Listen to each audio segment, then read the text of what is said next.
how do you go back to sleep if for some reason you wake up between 2 to 3 a.m. in the middle of the night? I would consider myself an expert at insomnia because I had this for over a decade and it was destroying my life. It was not just getting up at 2 or 3 in the morning. Sometimes I wouldn't even sleep for 1 minute the entire night. I would lay there.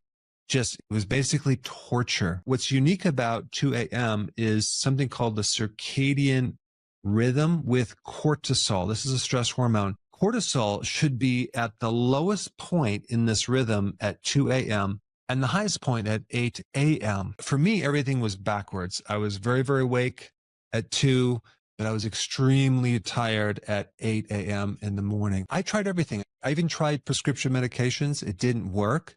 In fact, what I didn't know at the time was those medications actually worsen your cortisol. They raise your cortisol. We can also look at things that help you lower cortisol. And one big one is magnesium.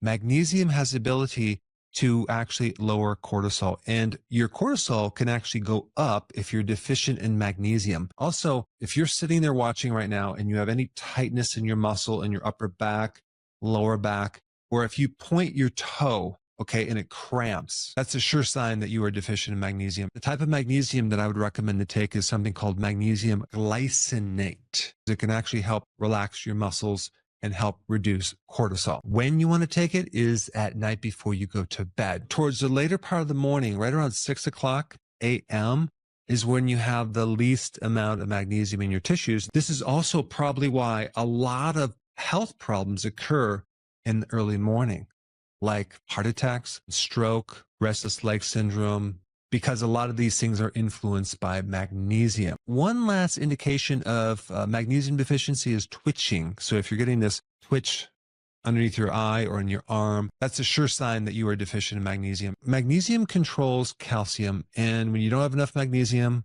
you get more calcium, and calcium just causes cramping in different areas of the body. The other thing that can raise cortisol at 2 a.m. is a low blood sugar situation.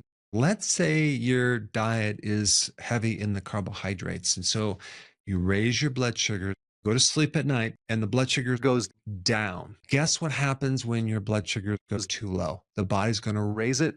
How does it raise it? With cortisol. Because of your diet. We've talked about magnesium deficiency. And by the way, when you eat a lot of carbohydrates and starches, that creates a magnesium deficiency. But if you're just eating sugar in general, you're going to have a blood sugar issue that's going to affect cortisol and wake you up in the middle of the night. This is what you should do.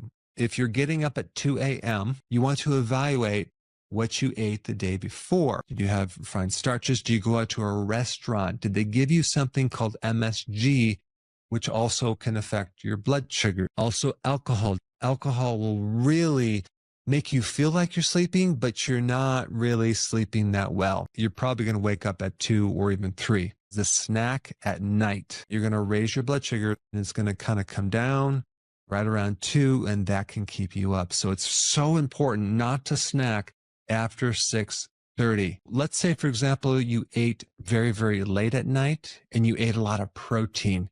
Protein tends to stimulate the body, and that can interrupt your sleep. In fact, one thing that I find that really works for my sleep is if I have my last meal later in the afternoon, and then I don't eat after that. Boy, do I sleep a lot better if I don't eat too late at night. Another thing with salt cravings, let's say, for example, you crave salty chips at night. The reason why people crave salt is because they're usually deficient in sodium.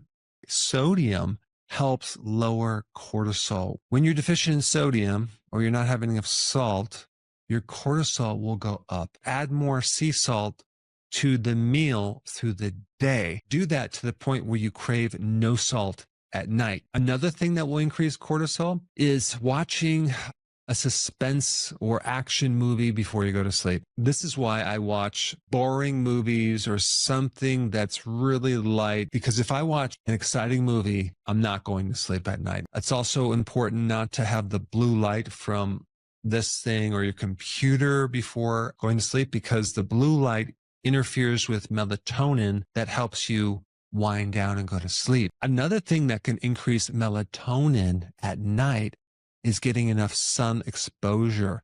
Getting more sun during the day does definitely help you sleep at night. Over 50% of the sun, as well as the light from a fire or even candles, can give you infrared. That infrared will increase melatonin in the cells. If you're deficient in B1, you're going to have a lot of energy in your body because you have a more of an energy capacity problem that you have to do something to get that energy out of your body. So if you don't exercise, you're going to have a harder time going to sleep. So I highly recommend you go for long walks, do some workout that will get you tired, but I have to work out to get the energy out of my body. Another thing that can affect your sleep at 2 or 3 a.m. is something going on with your liver. The liver is the organ that detoxifies between 1 and 3 in the middle of the night. If there's anything that's related to that, let's say alcohol, you're trying to get rid of alcohol, or you're taking medications that your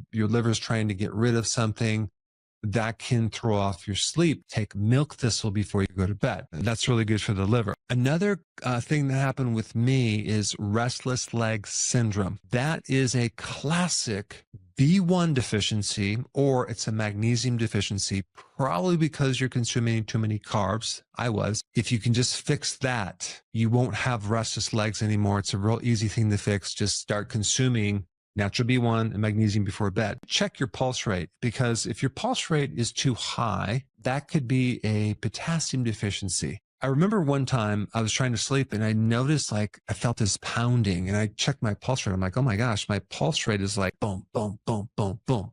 There's two things that cause a high pulse rate. It's low potassium, usually because you're eating too many carbs, or your pH is too acidic. In the past, I would take kombucha tea, or I would do apple cider vinegar right before bed, and I would take it too concentrated, and that acidified myself. That was a problem that I ran into. For some people, drinking apple cider vinegar more diluted can help them, but also the apple cider vinegar really helps stabilize the blood sugars through the whole night. If you suspect blood sugar problems, apple cider vinegar is great before you go to bed, and it'll also help you increase the absorption of certain minerals. And if that doesn't work and you're laying there for a longer period of time, I would pull out a book, nothing too exciting, but just start reading a book until you get tired and fall asleep. And the next day, what I would do is I would go for a really long walk, not to raise the pulse rate, but just to kind of have a lot of oxygen,